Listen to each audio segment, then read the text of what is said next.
উপকূলবাসীকে রক্ষায় সবুজ বেষ্টনী সৃজন, টেকসই বেড়িবাঁধ নির্মাণ, পর্যাপ্ত সাইক্লোন সেন্টার নির্মাণ সহ সমন্বিত কার্যকর পদক্ষেপ গ্রহণের কথা জানিয়েছেন পানি সম্পদ মন্ত্রী শহীদ উদ্দিন চৌধুরী।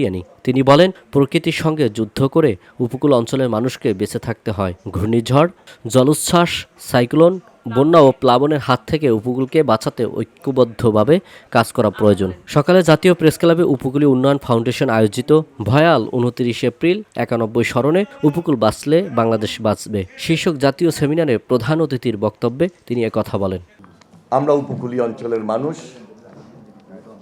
উপকূলীয় অঞ্চল আর দক্ষিণাঞ্চল পাশাপাশি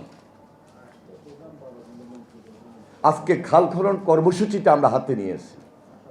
আমি শুধু বৃক্ষরোপণ করলেই প্রকৃতিকে মোকাবেলা করতে পারবো, এটা একটা অংশ, কিন্তু পুরোপুরিভাবে এই পরিস্থিতিটাকে, এই প্রকৃতির সঙ্গে যুদ্ধ করতে হলে সারফেসে ওয়াটারের দিকে আপনাকে নজর দিতে হবে।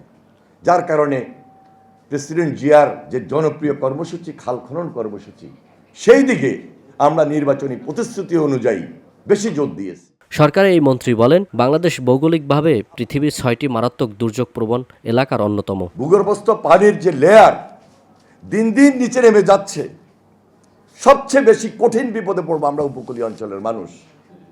এখন থেকে যদি 50 বছর পরে চিন্তা করেন, যদি এখন যে পরিস্থিতি আছে এটা যদি চলতেই থাকে, 50 বছরের পর উপকূলের যে স্থল সাইড সেটা পানির নিচে চলে যাবে, বিশেষজ্ঞদের কথা।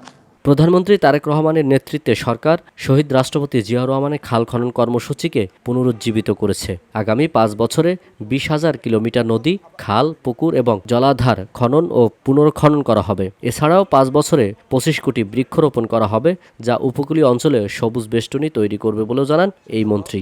আমাকে আপনাকে আরো সতর্ক হতে হবে, আরো সচেতন হতে হবে। আল আমিন এম তাওহিদ, ভিওডি বাংলা, ঢাকা। করেছি তো, অনেক করেছি, করেই তো আজকে একটা পর্যায়ে এসেছি।